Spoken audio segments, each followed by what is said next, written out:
Bonjour à tous, j'espère que vous allez excellemment bien. Aujourd'hui on se retrouve pour parler Vendée Globe, débrief de la 67e journée de compétition.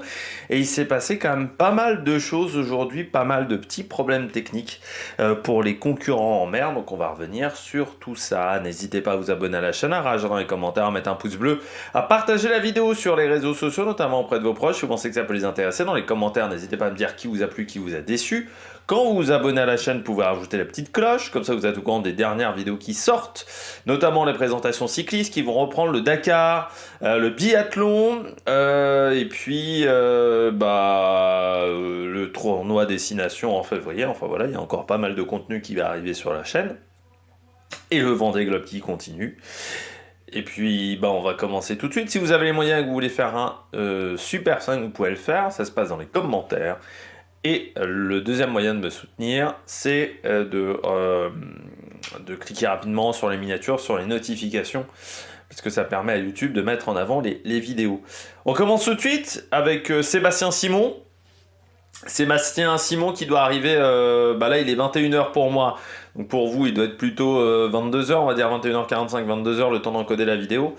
En gros il va arriver dans une heure, dans une heure et quart, Sébastien Simon. Passage de Chenal demain à 8h30, parce qu'il y a un petit décalage. Il a bien réussi quand même à finir Sébastien Simon. Je suis encore impressionné de ses vitesses parce que quand on regarde la redescente de la Bretagne, ça n'a pas été simple et je trouve qu'il a des vitesses qui sont très proches au final de ce qu'a fait Richomme, de ce qu'a fait Charlie Dalin. Richomme a été un peu plus lent, mais Richomme avait un peu ralenti à un moment pour passer la dernière nuit en mer et arriver le matin. Je trouve que Sébastien Simon a encore des vitesses qui sont vraiment hallucinantes avec un foil en moins. Encore une fois, on rappelle que Coco a un foil en moins. Donc normalement, arrivé aux alentours de 23h pour Sébastien Simon. Il lui reste moins de 30 000 désormais à parcourir, donc vers 23h minuit. Et puis passage de ligne. Et puis ensuite, passage du Chenal demain matin. Donc 8h30, Sébastien Simon qui a appris une bonne nouvelle en plus dans la journée, c'est que Groupe Dubreuil veut poursuivre avec lui. Vraiment, il y a un réel objectif de la part du Groupe Dubreuil de poursuivre avec Sébastien Simon. C'est vrai qu'en termes de communication, je dirais que ça a été plutôt pas mal du côté de Sébastien Simon. Alors pas aussi bien que Van Richomme, mais pas mal quand même du côté du skipper français. Et donc, ils veulent continuer, mais ils veulent continuer pour aller chercher la gagne du prochain Vendée Globe. Et autant vous dire qu'il y a deux solutions qui s'offrent à eux. C'est ce qu'a dit Groupe Dubreuil, donc ils vont essayer de voir ça dans les prochains jours, parce que je pense qu'il va falloir quand même aller assez vite. Soit ils achètent l'un des deux bateaux de devant, c'est-à-dire soit ils achètent Massif, soit ils achètent Paprec, soit ils fabriquent un bateau neuf. Ils ne savent pas encore, ils hésitent entre ces deux possibilités. Parce que c'est vrai que fabriquer un bateau neuf, ça peut être compliqué. Par contre, on l'a vu, d'une génération à une autre, il peut y avoir des grosses évolutions de performance. Et là, on a vu cette année que les bateaux de génération 2020, à part Goodchild, en gros, Louis Burton en tout début de course, avait quand même du mal à suivre la cadence des bateaux de 2024. Alors la question est de savoir est-ce qu'entre la génération 2024 et la génération 2028, on aura un gap de performance aussi important. Peut-être pas, parce que le règlement va être assez similaire, maintenant on connaît quand même, on sait comment un bateau doit être conçu pour faire un grand tour du monde. Donc qu'est-ce qu'on fera vraiment un gros gap de performance comme on a pu le faire encore une fois entre cette génération 2020 et cette génération 2024, c'est pas si sûr. Après, à partir d'une page blanche, ça peut aussi être des problèmes techniques. Regardez Maxime Sorel, regardez aussi même Éric Bélion et Jean-Luc Ham qui ont eu quand même pas mal de petits soucis. Je pense Jérémy Bayou qui avait eu beaucoup de soucis, sauf sur ce Vendée Globe où ça s'est plutôt bien passé.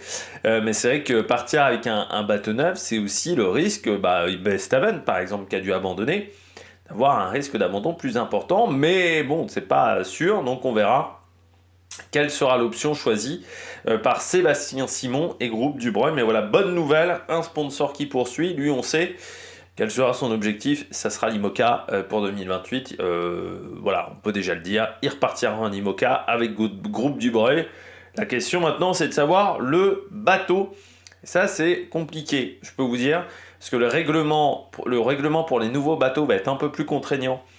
Notamment, il va falloir l'empreinte carbone va devoir être plus faible au niveau des constructions des nouveaux bateaux.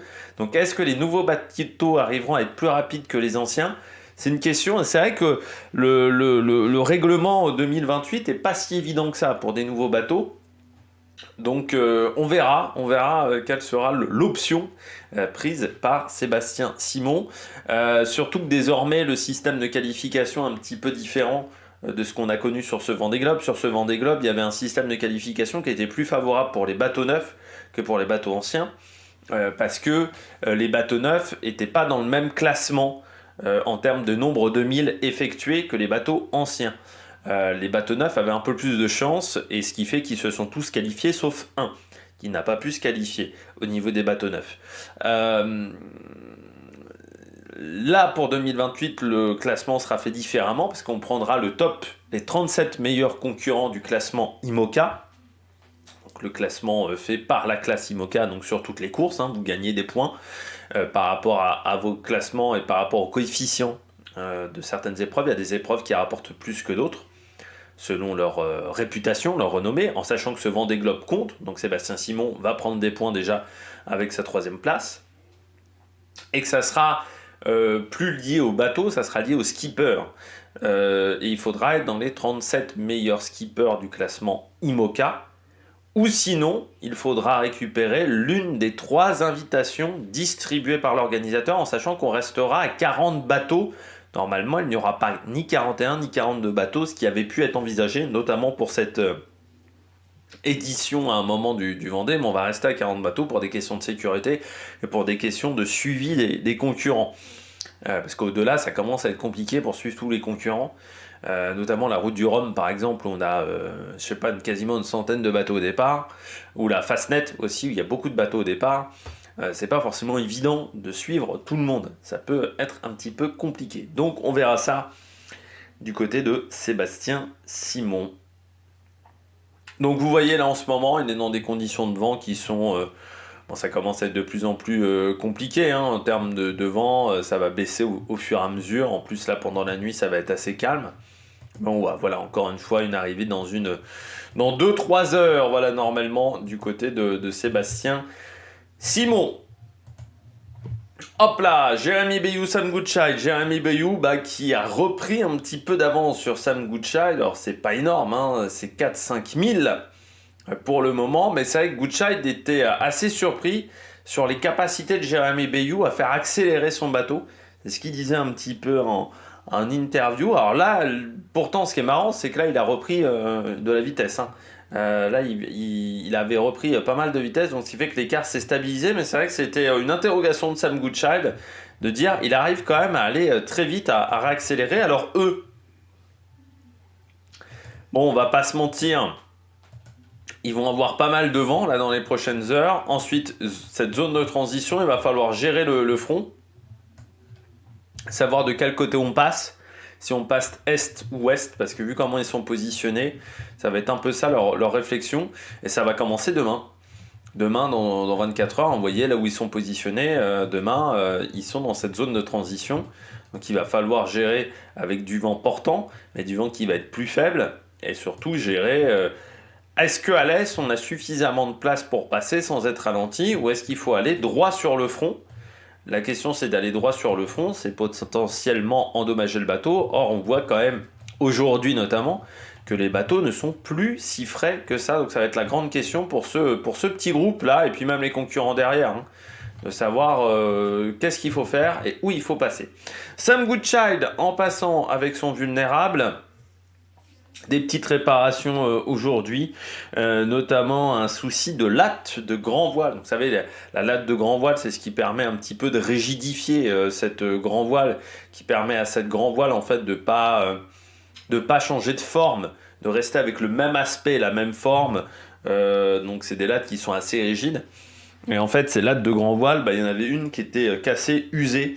Donc il a fallu affaler entièrement la grand voile, donc ce qui prend un petit peu de temps, changer la latte, puis la remonter entièrement la grand voile, donc ce qui a fait perdre un petit peu de temps à Sam Goodchild, ce qui a permis aussi à Jérémy Bayou de reprendre un petit peu d'avance. Et puis hier, il avait des soucis avec les sargasses. Hein.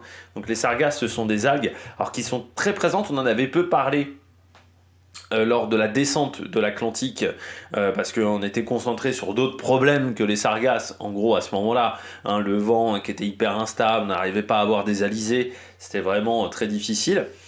Par rapport à la situation qu'on a maintenant, là on aurait une descente de l'Atlantique beaucoup plus rapide, on gagnerait au moins 2 jours par rapport au vent qu'on a, par rapport à l'aller. Mais du côté de Sam Goodchild, donc voilà, des petits soucis de sargasse. Donc encore une fois, j'en avais déjà parlé, mais ce sont des petites algues qui sont souvent en forme de banc. Et quand vous rentrez dedans, ça peut vraiment vous arrêter complet. Et ça peut être très compliqué. Alors normalement, ça ne s'enlève pas trop mal, mais c'est un peu chiant pour les concurrents du Vendée. Donc voilà, Jérémy Bayou, Sam Goodchild en ce moment. Du côté de Paul Meillat.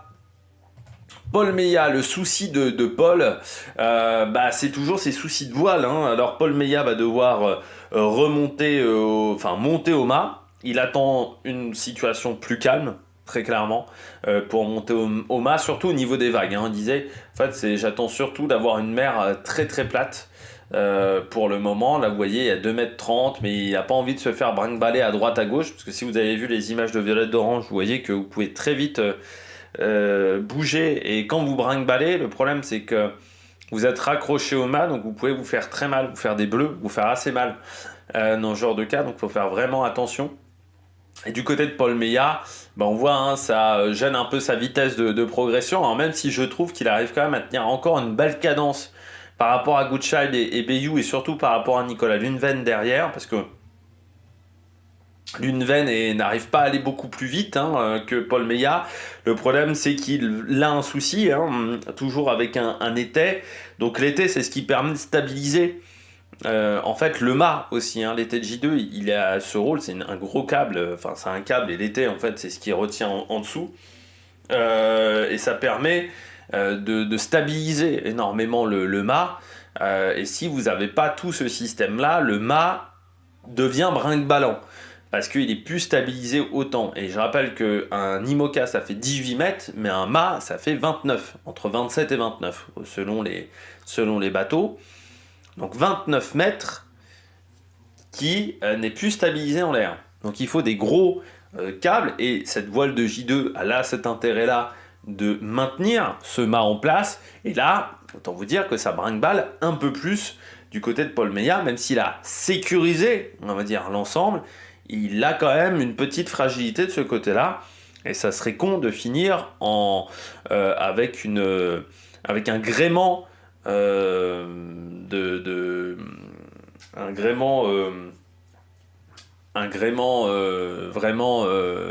à l'intérieur du bateau, enfin un gréement cassé. Donc voilà, il faut faire vraiment attention de ce côté-là, du côté de Paul Meillat, voilà, de ne pas démater.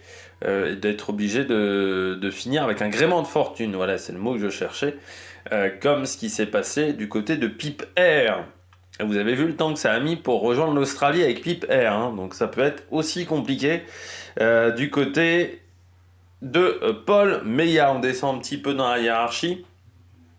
On a donc Nicolas Lunven en ce moment, qui n'arrive pas véritablement à remonter sur Paul Meillat. Il y a toujours une centaine de milles encore entre les deux. Et puis on retrouve Justine Métraux, qui elle est 8ème, donc qui a une centaine de milles de Nicolas Lunven, mais surtout qui tente de reprendre l'avantage par rapport à Boris Herrmann et Thomas Ruyant, mais surtout par rapport à Thomas Ruyant. C'est un peu la bagarre entre les deux pour la 10e place en ce moment, parce que derrière ça va pas aussi vite pour le groupe Davis et Kremer. Donc autant vous dire qu'ils ont commencé un petit peu à les larguer, mais vous voyez que Thomas Ruyant va 40 000 plus vite, sauf que comme Thomas Ruyant s'est éloigné techniquement de la route idéale, c'est pour ça que Justine Métraux est plus proche au classement et donc est 8ème, parce que je rappelle que c'est toujours un classement par rapport au but. Le but, c'est la ligne rouge. En gros, plus vous êtes proche de la ligne rouge, plus vous êtes proche de l'arrivée. Voilà, donc comme il y a un décalage est-ouest qui favorise Justine Métraux. En gros, le combat est quand même bien lancé entre Thomas Ruyant, Métraux, Lunven. Je dirais qu'il y a un petit combat. J'enlève Boris Herrmann, pourquoi du côté de Boris Herrmann?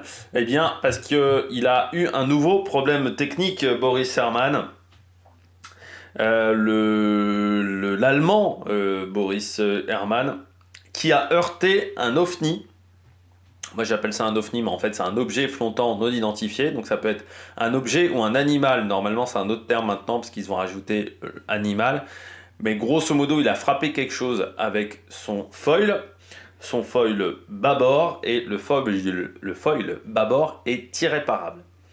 Deux solutions s'offrent normalement à Boris Herrmann. Soit il arrive à re-rentrer le foil. Il faut savoir qu'il y a des systèmes sur les bateaux qui permettent, par exemple, quand le foil est au vent, de pouvoir le remonter. Donc, soit il arrive à remonter son foil, parce que forcément, un foil qui ne permet plus de faire voler le bateau, c'est en fait une traînée hydrodynamique. Donc, en fait, ça vous ralentit, potentiellement, et ça ne vous aide pas pour voler. Donc, c'est un poids mort, on va dire, au niveau du bateau. Donc, du côté du foil bâbord. Donc, la solution, c'est soit il arrive à le remonter, donc dans ce cas-là, il se retrouve à avoir un bateau avec une coque à peu près lisse d'un côté, du côté bâbord, soit il va être obligé de le couper. Sauf que ceux qui se souviennent de Thomas Ruyant il y a 4 ans, couper un foil, ça prend au moins une demi-journée en temps. Parce que c'est quand même fait pour être très résistant, donc vous avez qu'une petite disqueuse à l'intérieur, au mieux, vous avez une petite disqueuse sur batterie, en termes d'équipement, donc ça va pas vous aider des masses. Donc ça va être très long. Ça va être très très long, c'est très coûteux en énergie, en temps, donc c'est faire attention pour Boris Herrmann, parce que là en ce moment il est 10e, mais derrière, 2719, ouais, il a 150 000 d'avance, hein. Donc c'est pas non plus une avance énorme sur le groupe Dutreux, Kremer, Davis. Donc ça peut revenir sur lui. Donc là, ça va être la grande bagarre autour de Boris Herrmann. Alors, son Vendée est quand même décevant, Boris Herrmann, parce qu'on en parlait de Boris Herrmann il y a peut-être une semaine déjà, quand on a eu ce petit débat sur Boris Herrmann, sur les décevants du top 10. Et c'est vrai que Boris Herrmann, il est décevant parce que c'est vrai j'avais eu le sentiment, moi, personnellement, qu'il n'avait pas eu forcément la niaque. Et on peut même le voir en fait dans sa conception de bateau, qu'il avait peut-être pas l'envie d'avoir un Vendée Globe aussi dur qu'il y a 4 ans. C'est quand vous regardez la hauteur sous plafond sous son bateau. Regardez le bateau de Richomme, regardez le bateau même de Charlie Dalin. Le bateau, tu peux pas tenir totalement debout en fait à l'intérieur du bateau pour l'aérodynamisme. Lui, il a un bateau qui est beaucoup plus haut, ce qui fait qu'il est moins aéro aussi, son bateau. Et en fait, il a presque fait un bateau hyper confortable. Mais en fait, le confort, ça ne te permet pas toujours d'aller vite. Alors, faut pas non plus aller à un extrême. Jérémy Bayou, par exemple, est allé dans l'autre extrême. C'est un bateau très dur, mais ce qui fait que le manque de confort nuit aussi un petit peu à ta performance. Mais par exemple, en cyclisme, je dirais, sur les vélos, par exemple, il y a une pièce sur laquelle on n'économise pas, c'est la selle. La selle, il faut qu'elle soit confortable. Il y a très peu de concurrents qui utilisent les selles les plus légères du marché. Pourtant, on pourrait dire, on utilise les selles les plus légères du marché. Non. On ne fait pas l'économie sur la selle, sur le confort au niveau de la selle. Par contre, on peut faire l'économie sur d'autres pièces en termes de confort, mais pas sur la selle. C'est là où je pense que Boris Herrmann, il a peut-être pas mis le curseur au bon endroit. Et puis surtout, ce qui est quand même surprenant sur ce Vendée Globe, c'est que son bateau a quasiment pas eu une casse sur les 3 dernières années. C'est-à-dire, depuis que ce bateau est sorti, il n'a pas eu une casse. Sur la Ocean Race, donc la course en tour du monde en équipage par étape, il n'avait pas cassé. Et là, il a toutes les casses Enfin, ça fait depuis 2-3 jours qu'il enchaîne quand même les problèmes, Boris Herrmann. Mais il avait eu déjà un souci dans les mers du Sud, avec un foil qui se manœuvrait mal. Je ne sais même plus si c'était pas le même foil déjà. Peut-être, je sais plus. Du côté de Boris Herrmann, il accumule quand même les problèmes techniques. Plus ces éclairs qui lui ont endommagé tout son système électronique, ça commence à faire beaucoup, quoi, pour un bateau qui de base devait être fiable. Donc est-ce que on a mal préparé ce Vendée Globe ? C'est-à-dire qu'on avait un bateau fiable pour l'Atlantique Sud, pour l'Atlantique, mais pas forcément pour les autres mers, et qu'on n'a pas suffisamment anticipé certains problèmes. Ou est-ce que c'est juste de la malchance? Mais bon, c'est quand même un Vendée Globe compliqué pour le moment pour Boris Herrmann. On poursuit avec la suite. Benjamin Dutreux, Clarisse Kremer, Samantha Davis. Samantha Davis qui est rentrée dans l'hémisphère nord. Elle était plutôt contente. Toujours un petit différentiel de vitesse. Ah oui, il faut que je revienne sur elle parce que sinon ça va être la galère vu que Sébastien Simon est en approche. Ce qu'il vient de faire, c'est parce que toutes les 5 minutes, il change le classement. Donc, voilà, vous voyez qu'il est même 21h25 bientôt pour moi. Samantha Davis, elle est remontée. Enfin, elle est toujours distancée par le groupe de devant. On voit qu'il y a une centaine de milles en fait par rapport à Dutreux. Donc c'est vrai que c'est dur pour Samantha Davis de réussir à refaire son retard pour la Britannique. Et puis Clarisse Kremer, comme elle avançait pas trop là dans le poteau noir, parce qu'ils ont un poteau noir qui a l'air d'être un peu plus corsé que ce qu'avaient eu les bateaux devant eux, eh bien elle a décidé de prendre une douche. Parce qu'on se souvient de cette révélation de Clarisse Kremer, Miss Cracra. Ça a certainement fait la une de Closer, ça. Ou la une de l'équipe, parce que l'équipe a quand même fait un reportage sur l'affaire Villebrequin. Je me suis dit, l'équipe est quand même descendue bien bas. Je rappelle, quotidien numéro 1 du sport en France. Du sport. Je ne savais pas que Villebrequin et les affaires People, ça les concernait, mais bon. Mais pour revenir à Samantha Davis, Clarisse Kremer, à Benjamin Dutreux, oui, donc c'est compliqué pour Samantha Davis de remonter, et surtout, elle n'a pas des conditions vraiment meilleures que Kremer et Dutreux, et en plus, Kremer et Dutreux, ils sont vraiment côte à côte, donc je pense que connaissant les deux, surtout connaissant un petit peu Kremer quand même, avec son esprit compétitrice, elle essaye toujours de le rattraper, donc elle attaque énormément. Samantha Davis, elle est un peu derrière, donc c'est vrai qu'elle a moins cette proximité-là qui peut vous permettre de passer un cap dans l'effort en termes de performance, en termes de régate. Derrière, Romain Attanasio. Vous voyez Romain Attanasio là, il gère un petit peu la bascule et ensuite il sera dans l'Atlantique, dans les alizés. Il aura les alizés, là, si on regarde dans les prochaines heures, lui il va avoir des conditions vraiment pas mauvaises là. Maintenant, il a quitté le plus dur. Romain Attanasio, et il a quand même pris une marge par rapport 400 000. Voilà. Il a repris 400 000 quasiment sur tout le monde. Donc bravo Coco. Mais Romain Attanasio, parce que là il avait vraiment trouvé un trou de souris. Vraiment, sur les fichiers, ça y est encore de comprendre comment il a réussi à prendre son petit avantage, Romain Attanasio. Attanasio qui a failli avoir une grosse catastrophe dans son bateau quand même, parce qu'il y a eu un court-circuit à l'intérieur de son bateau. Au niveau du moteur, donc au niveau du système de démarrage du moteur, ce qu'il a dit en fait, il y a un faisceau qui devait, la gaine a dû se casser. C'est-à-dire que les gaines sont quand même mises à rude épreuve, entre la chaleur, le froid, l'humidité et le sel, les gaines souffrent.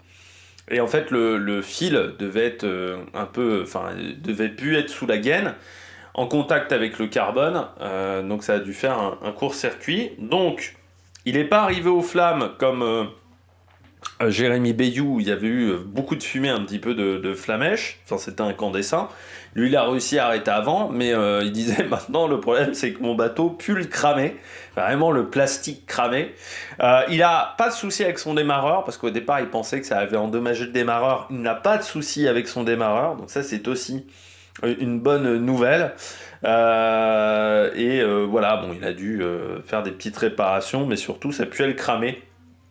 Mais il était plutôt content de sa journée. Voilà, Romain Attanasio, malgré ce problème, il était plutôt content de sa journée. C'est vrai que ça fait partie aussi sur ce Vendée des bons communicants quand même. C'est vrai que je pense que Fortinet Bass Western doit être content du partenariat avec Romain Attanasio, comme l'Occitane en Provence, parce que ça fait partie des bons communicants. Et un Vendée Globe, c'est aussi ça, c'est savoir communiquer. Et pour un sponsor, c'est très important. Et puis on retrouve derrière le groupe Damien Seguin, Isabelle Yoshke, Benjamin Ferré et Tanguy le Turquet qui étaient côte à côte. Ils sont toujours très proches, vous voyez le bateau rouge et le bateau blanc. Ça navigue auprès. Bestaven aussi qui était pas très loin et qui profite bien de cette fin de Vendée Globe pour lui hors classement. Et puis Giancarlo Pedotte qui est un petit peu distancé par Isabelle Yoshke, vous voyez, hein. On est encore dans une zone avec peu de vent pour le moment. Donc Benjamin Ferré, lui, faisait ses réparations en ce moment. Et puis Tanguy Le Turquet, lui, il était content de retrouver Benjamin Ferré. Benjamin Ferré, par contre, il disait, ça me fout un peu les boules parce que j'avais pris quand même 300-400 000 d'avance sur eux et qu'ils les ont rattrapés quand même très vite. De l'autre côté, problème pour Jean Le Cam. Jean Le Cam, problème assez important. En fait, il a connu 2 avaries dans la journée. Le roi Jean. Premier problème pour Jean Le Cam, c'est été de J2 brisé. Donc le même souci en fait que Boris Herman et que ce qu'ont eu pas mal de gens. C'est vrai qu'il y a eu les hooks, il y a eu les étais aussi, hein, de J2 et de d'autres voiles qui ont pas mal cassé. Donc comme lui aussi il avait le même problème que Boris Herman, c'est-à-dire que comme l'été a cassé, eh bien il avait le mât qui était un peu brinque-ballant. Il s'est dit pour maintenir le mât, je vais mettre mon J3 et mon Fro pour stabiliser le mât, le temps de faire les réparations. Sauf que son Fro s'est déchiré. Alors il avait déjà eu un petit problème avec son Fro, et en fait là il s'est vraiment déchiré, donc la voile va être dure à réparer. Et son équipe technique à terre disait que là ça va être très compliqué pour Jean Le Cam, parce que avec le jeu de voile restant, ça va être compliqué d'avoir une bonne performance sur le bateau. Donc ça semble plutôt mal embarqué sur les prochaines heures pour Jean Le Cam, qui répare son étai, qui répare tout ça, mais il n'a plus forcément énormément de possibilités, donc il est toujours en course, c'est ce que disait son équipe technique, mais la performance du bateau, donc la polaire, va être moins bonne, ce qui va être un problème. Alors dans ce petit groupe-là, j'ai plus de choses à dire. Hein. Donc on a un Lanroura, cette voie S fonctionne pas. Hein. Il y a un moment, on voit même Damien Seguin, c'est compliqué. Ça fonctionne à peine pour Damien Seguin, et Lanroura, c'est de nouveau empêtré dans une zone de molle. Comme à l'aller, hein. L'Atlantique n'aura pas été une réussite pour Alan Roura. Et puis Conrad Coleman qui était bien remonté, là il est de nouveau arrêté dans leur zone de molle. Après, est-ce qu'il arrivera à retaper du vent avant eux? Peut-être. Donc il aura quand même pas mal rattrapé de son retard, Conrad Coleman, parce que vous voyez, il a quand même mis 500 000 à Guirec Soudé, et il est quasiment revenu à 200 000, 250 000 des mecs de devant, donc vraiment pas mal du côté de Conrad Coleman. Guirec Soudé, en ce moment il disait qu'il se reposait parce qu'il est dans des conditions qui sont pas hyper top. Puis il essaye surtout de peu utiliser son J2. Voilà, son idée c'était d'économiser le J2 parce qu'il voit quand même les autres ont des problèmes avec leur J2. Donc l'idée c'est de pas mal économiser cette voile-là, avec Sébastien Marseille qui était content parce que voilà, le bateau était en autonomie, et il a fait tout un discours sur l'écologie, notamment Sébastien Marseille aujourd'hui, très intéressant. Pas d'informations sur Kojiro et sur Louis Duc, à part si Kojiro il y a un proverbe japonais aujourd'hui avec un noyau de prune. Donc voilà, j'ai oublié de retenir le proverbe. Violette d'Orange, elle est montée au mât, Violette d'Orange. C'est une première, je pense. Enfin, une première en course pour Violette d'Orange, qui est montée au mât parce qu'en fait, pour sa réparation, Violette, elle avait un petit problème. Hop là, on va revenir sur elle. C'est que Violette, pour faire sa réparation, elle devait monter au mât, récupérer une pièce en tête de mât pour l'amener plus bas, et avoir donc son J3 qui soit de nouveau déhookable. Donc il fallait qu'elle monte tout en haut du mât, qu'elle récupère cette pièce, qu'elle redescende au niveau du J3 pour remettre une pièce. C'est ce qu'elle a réussi à faire. Mais bon, elle était moyennement sereine dans l'affaire, mais ce qui est quand même drôle avec Violette d'Orange, c'est qu'elle a un côté presque enfant. Il y a presque un côté enfant, enfant qui est émerveillé de tout, c'est assez marrant avec Violette d'Orange, et surtout enfant qui n'a jamais peur. C'est-à-dire qu'elle a jamais peur, même quand elle était en pleine tempête, j'ai vu un tout petit extrait d'interview avec Laurent Delahousse, Elle a toujours le sourire, c'est assez marrant. C'est là aussi où je comprenais pas un truc avant le départ du Vendée Globe. Pourquoi Violette d'Orange n'avait pas réussi à boucler son budget? Je ne comprends toujours pas comment elle n'a pas pu boucler son budget plus facilement, Violette d'Orange, quand vous voyez comment elle communique. Elle communiquait déjà pareil quand elle faisait de la mini transat, hein, ou quand elle faisait ses tours ses sorties dans la Manche ou en Figaro. Enfin voilà, Violette d'Orange, elle a toujours très bien communiqué. Je ne comprends pas comment ça a mis autant de temps pour boucler son budget, vraiment. Je me dis qu'il y a des entreprises qui n'ont pas été vraiment très intelligentes dans l'affaire. Mais elle a réussi à réparer, donc c'est reparti pour Violette. Bon, le problème, c'est que là, en ce moment, elle est dans une zone avec pas beaucoup de vent. Et Arnaud Boissière également qui a réparé, parce que pendant la tempête, ils avaient pris la même tempête avec Violette d'Orange. Une latte avait cassé, donc là aussi, c'est réparé du côté d'Arnaud Boissière, qui calicasse, mais Arnaud répare, et ben Arnaud a bien réparé là aussi, donc c'est reparti. Du côté d'Arnaud Boissière. Si on regarde eux leur situation météo dans les prochaines heures, on voit qu'ils vont récupérer du vent, donc ça va être compliqué pour Arnaud Boissière, peut-être ça va être plus facile pour Violette d'Orange et les autres sur la voie ouest. Et puis après, l'idée est de remonter comme ça, je pense, avec le vent un petit peu de face, mais de tirer peut-être un bord comme ça, pour pas trop se fermer la route avec le Brésil. Gérer donc encore une fois la zone de Cabo Frio, donc ça c'est une zone d'instabilité, et ensuite pouvoir repartir. Voilà, donc ça va être ça l'objectif. Oliver Air, ça se passe plutôt bien. Vous voyez qu'Éric Bédion est reparti des îles Falkland, aka les îles... j'ai oublié le nom parce qu'il est 21h30 et je commence à perdre mes mots. Les îles Malouines, voilà, je vais y arriver. Donc voilà, il est reparti. Il était content de son équipe parce que ça a été très compliqué de réparer, il disait, aux îles Malouines, parce que y a beaucoup de vent et qu'ils se sont pris énormément de vent dans l'affaire. Donc voilà, il était content, ils ont réussi à réparer, il a réussi à repartir dans un moment de calme. Et donc maintenant, son objectif, c'est de profiter de cette fin de ce tour du monde. Oliver Air, lui, est toujours en course. 29e pour le moment, avec 361 000 de parcouru aujourd'hui. C'est le bateau le plus rapide, Oliver Air. Il a quand même mis 120 000 à Antoine Cornic. Zinkunshu, la belle bagarre entre les deux, hein, avec un Zinkunshu qui remonte un petit peu sur Antoine Cornic, qui était très content, parce qu'il disait que ça faisait 20 ans qu'il attendait de passer le Cap Horn. Et puis derrière, le petit groupe derrière, ça avance quand même, hein, 281 000 pour Manuel Cousin et Fabrice Amédéo. Manuel Cousin qui disait qu'il a hâte quand même de passer le Cap Horn, mais il va vite, hein, en ce moment. Comme vous le voyez, encore une trentaine de mille plus rapide qu'Amédéo. Et puis Denis Van Winberg qui va aussi vite, hein, le Belge, que Fabrice Amédéo. Donc c'est bien ce que fait Denis Van Winberg, en étant en plus beaucoup plus bas, donc dans des conditions beaucoup plus difficiles, hein, au niveau du temps. Là vous voyez qu'Amédéo il y a 8 degrés, lui il a 1 degré de moins, et puis l'eau est plus fraîche, donc le bateau est très frais, je pense. Et ça avance, hein, aussi du côté de ce groupe-là, en ce moment, avec du vent, et ils vont continuer à avoir du vent jusqu'au bout, hein, jusqu'au Cap Horn, ils auront du vent.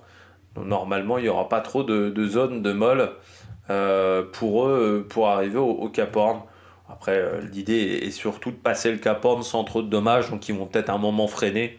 Ils verront comment les conditions seront pour passer le Cap Horn. Allez, on regarde, tiens, où en est Sébastien Simon. Voilà, qui se rapproche, hein, il est maintenant à une trentaine de mille, voilà. Les statistiques des 24 dernières heures, donc comme je vous le disais, c'est Oliver Air qui a fait le plus de 1000 devant Zinkunshu, Sam Goodchild, Manuel Cousin, premier bateau à dérive droite. Deuxième bateau à dérive droite derrière Oliver Air, pardon. Jérémy Bayou, Paul Meillat, Romain Attanasio, Nicolas Lunven, Thomas Ruyant, Fabrice Amédéo, 10e. Et puis Denis Van Winberg est désormais à 15 800 km de l'arrivée, donc il se rapproche de la fin. Les ETA, donc Sébastien Simon ce soir, 23-24 janvier pour Jérémy Bayou, 24 janvier pour Jérémy Bayou et Sam Goodchild. 24 janvier pour Paul Meillat, Boris Herman. Boris Herman, ça pourrait se décaler. Entre le 26 et le 28 pour Benjamin Dutroux et Samantha Davis. Romain Attanasio vers le 31 janvier. Entre le 3 et le 5 février pour le groupe entre Damien Seguin et Conrad Coleman. Entre le 6 et le 8 pour le groupe entre Guirec Soudé et Violette d'Orange. À partir du 15 février pour Oliver R, Antoine Cornic et Jing Kouchou. Et entre le 27 et le 2 mars pour Denise Van Winberg. Donc nous, je pense qu'on arrêtera les vidéos quand le groupe Guirec Soudé, Violette d'Orange, voilà, on aura terminé, parce qu'après, j'aurais plus grand-chose à dire sur les... Après, il me restera 6 bateaux. Donc 6 bateaux pour faire des vidéos, ça sera un petit peu compliqué, mais encore une fois, après l'arrivée du dernier concurrent, donc en mars, eh bien, on fera un débrief de ce Vendée Globe et de tout ce qui m'aura marqué sur ce Vendée Globe, ne vous inquiétez pas. Donc je pense qu'encore, voilà, 3 semaines, 4 semaines de vidéos encore sur ce Vendée Globe. Bon, n'hésitez pas à vous abonner à la chaîne, à réagir dans les commentaires, à mettre un pouce bleu. Et puis nous, on se retrouve pour de nouvelles aventures sur Mec Productions. Ciao, ciao!